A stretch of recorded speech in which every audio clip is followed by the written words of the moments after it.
I would like to introduce Carol Wilson of the healing community. You all have Let my people go to your decree, O God, demanding that all your children be free from the bonds of slavery.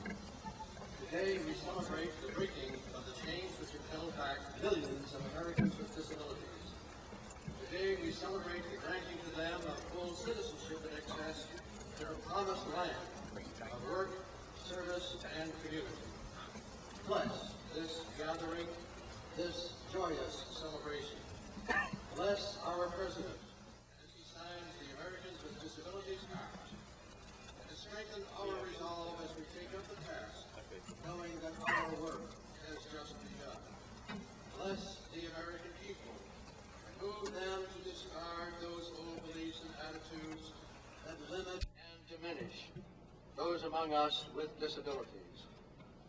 Our prayer is in your name, O God, whom we call by many names, the God and Father of our Lord Jesus Christ, Allah, the compassionate and merciful one, the God of Abraham, Isaac, and Jacob, and of Rebekah and Sarah and Ruth, the ground of all being, the infinite source of love and light. Amen.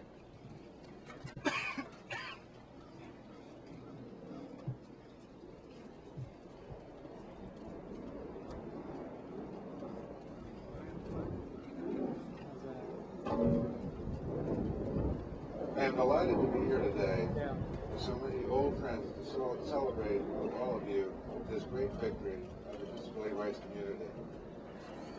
So many people worked tirelessly to develop the Civil Rights Bill in the administration, in Congress, and in the disability community. Justin Dart, Sandy Perino, Pat Wright, and Arlene Mearson. But all of you from the grassroots, and many who could not be here today, are responsible for all the success of this effort. Without the steadfast support of one man, this bill would not have become law. I have been witness to his commitment to disability rights for over 9 years. Like Abraham Lincoln, he had the political courage to support an unpopular idea. He had the wisdom to insist that we move into the 21st century and welcome all Americans into the mainstream. Today, he will sign the most important civil rights legislation of the last quarter of a century. I have the great honor of introducing to you the foremost member of the disability rights community, our good friend, the President of the United States, George Bush. Thank you so much.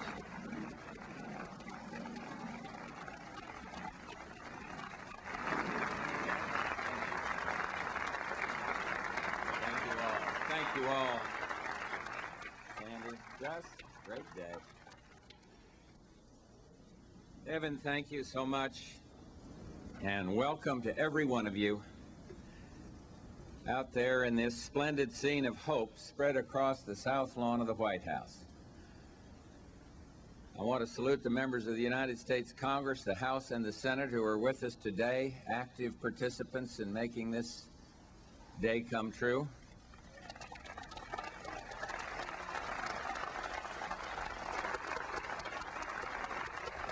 And this is indeed an incredible day, especially for the thousands of people across the nation who have given so much of their time, their vision, and their courage to see this act become a reality.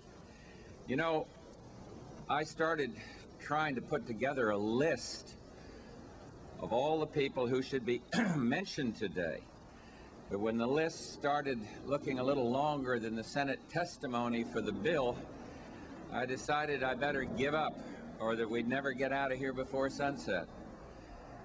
So even though so many deserve credit, I will single out but a tiny handful, and I take those who have guided me personally over the years. Of course, my friends Evan Kemp and Justin Dart up here on the platform with me.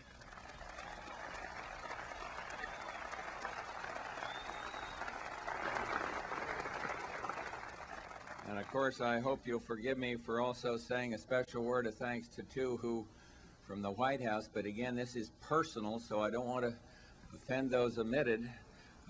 Two from the White House, Boyden Gray and Bill Roper, who labored long and hard.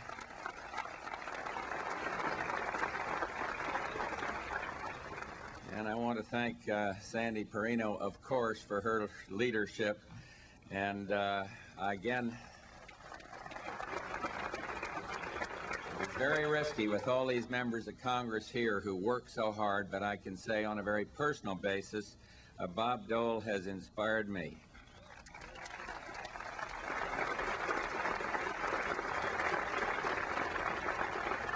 This is an immensely important day, a day that belongs to all of you. And everywhere I look, I see people who have dedicated themselves to making sure that this day would come to pass. My friends from Congress, as I say, who work so diligently with the best interest of all at heart, Democrats and Republicans, members of this administration, and I'm pleased to see so many top officials and members of my cabinet here today who brought their caring and expertise to this fight. And then the organizations, so many dedicated organizations for people with disabilities who gave their time and their strength. And perhaps most of all, everyone out there and others across the breadth of this nation, are 43 million Americans with disabilities. You have made this happen. All of you have made this happen.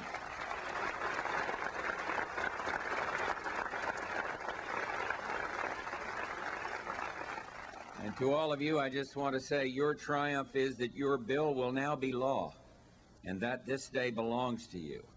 And on behalf of our nation, thank you very, very much.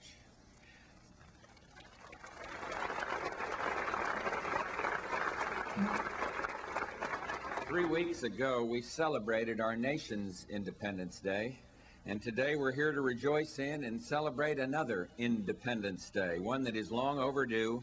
And with today's signing of the landmark Americans for Disabilities Act, every man, woman, and child with a disability can now pass through once closed doors into a bright new era of equality, independence, and freedom.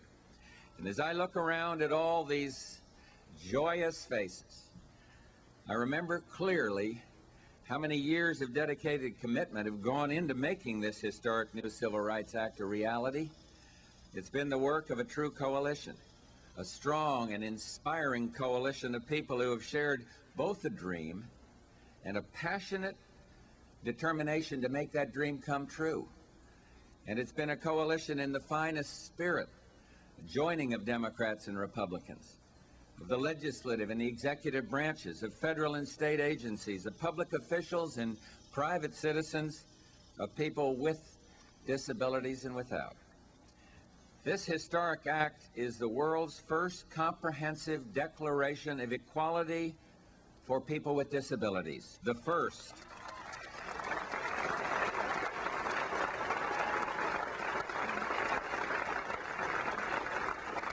And its passage has made the United States the international leader on this human rights issue. And already, leaders of several other countries, including Sweden, Japan, the Soviet Union, and all 12 members of the EEC have announced that they hope to enact now similar legislation.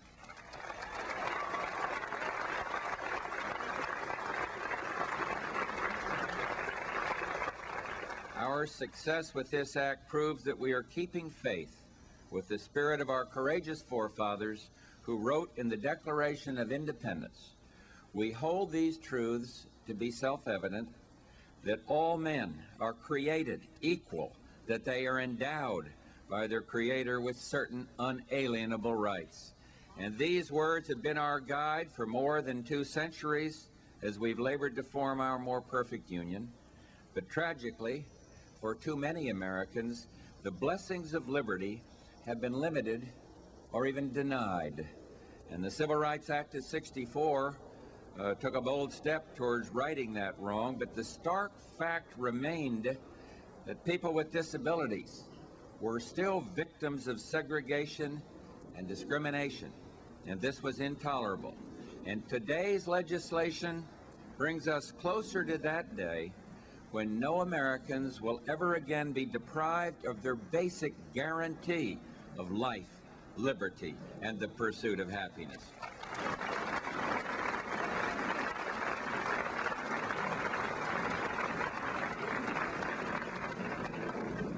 This act is powerful in its simplicity. It will ensure that people with disabilities are given the basic guarantees for which they have worked so long and so hard: independence, freedom of choice, control of their lives, the opportunity to blend fully and equally into the rich mosaic of the American mainstream. And legally, it will provide our disabled community with a powerful expansion of protections and then basic civil rights. It will guarantee fair and just access to the fruits of American life, which we all must be able to enjoy. And then specifically, first, the ADA ensures that employers covered by the Act cannot discriminate against qualified individuals with disabilities.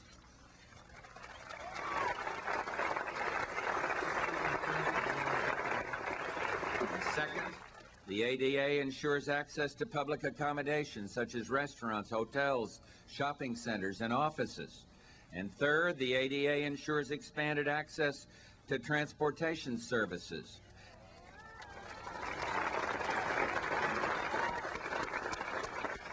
And fourth, the ADA ensures equivalent telephone services for people with speech or hearing impediments.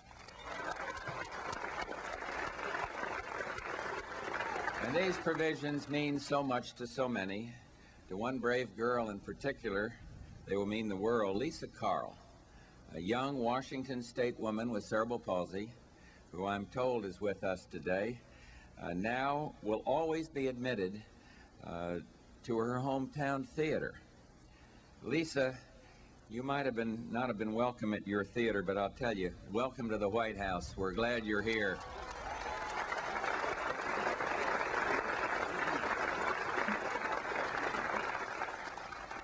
The ADA is a dramatic renewal, not only for those with disabilities, but for all of us, because along with the precious privilege of being an American comes a sacred duty to ensure that every other American's rights are also guaranteed.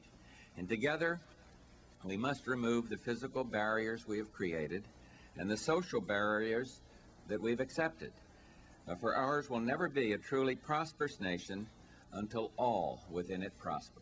And for inspiration, we need look no further than our own neighbors. With us in that wonderful crowd out there are people representing 18 of the daily points of light that I've named for their extraordinary involvement with the disabled community. We applaud you and your shining example, and thank you for your leadership for all that are here today.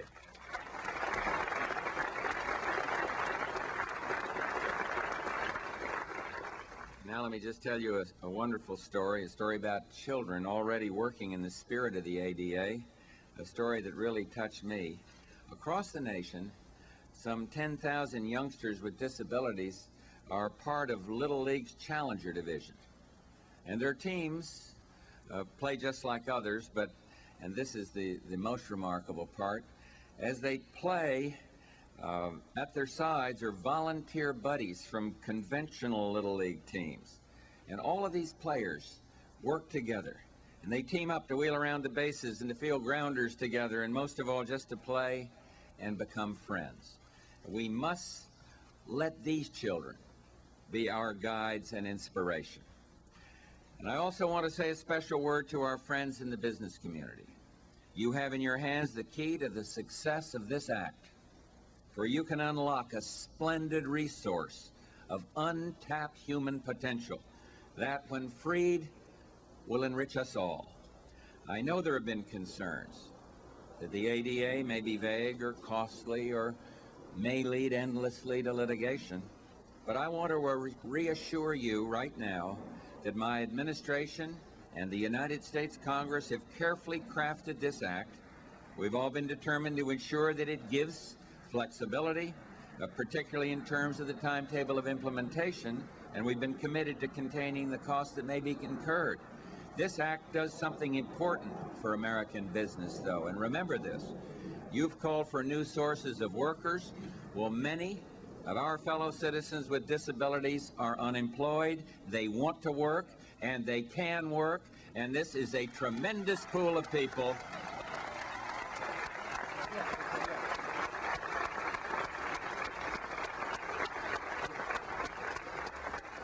And remember, this is a tremendous pool of people who will bring to jobs diversity, loyalty, proven low turnover rate, and only one request, the chance to prove themselves. And when you add together federal, state, local, and private funds, it costs almost $200 billion annually to support Americans with disabilities, in effect, to keep them dependent. Well, when given the opportunity to be independent, they will move proudly into the economic mainstream of American life, and that's what this legislation is all about.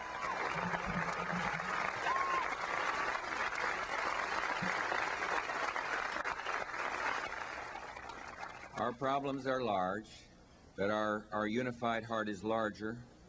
Our challenges are great, but our will is greater. And in our America, the most generous, optimistic nation on the face of the earth, we must not and will not rest until every man and woman with a dream has the means to achieve it. And today, America welcomes into the mainstream of life all of our fellow citizens with disabilities. We embrace you for your abilities and for your disabilities, for our similarities, and indeed for our differences, for your past courage and your future dreams. And last year, we celebrated a victory of international freedom. Even the strongest person couldn't scale the Berlin Wall to gain the elusive promise of independence that lay just beyond. And so together we rejoiced when that barrier fell. And now I sign legislation which takes a sledgehammer to another wall, one which has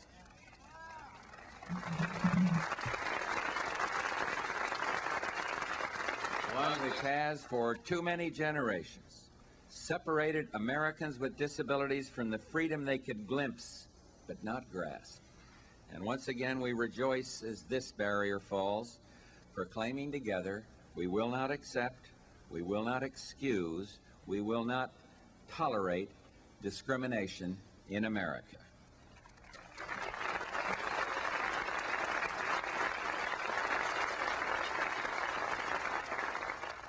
And with again great thanks to the members of the United States Senate, leaders of whom are here today, and those who work so tirelessly for this legislation on both sides of the aisle, and to those members of the House of Representatives with us here today, Democrats and Republicans as well, I salute you.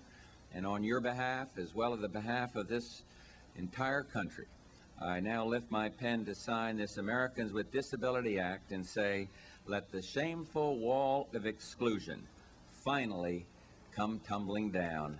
God bless you all.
the members of the House and Senate with us to stand up, please, all of you, so all can salute you and thank you.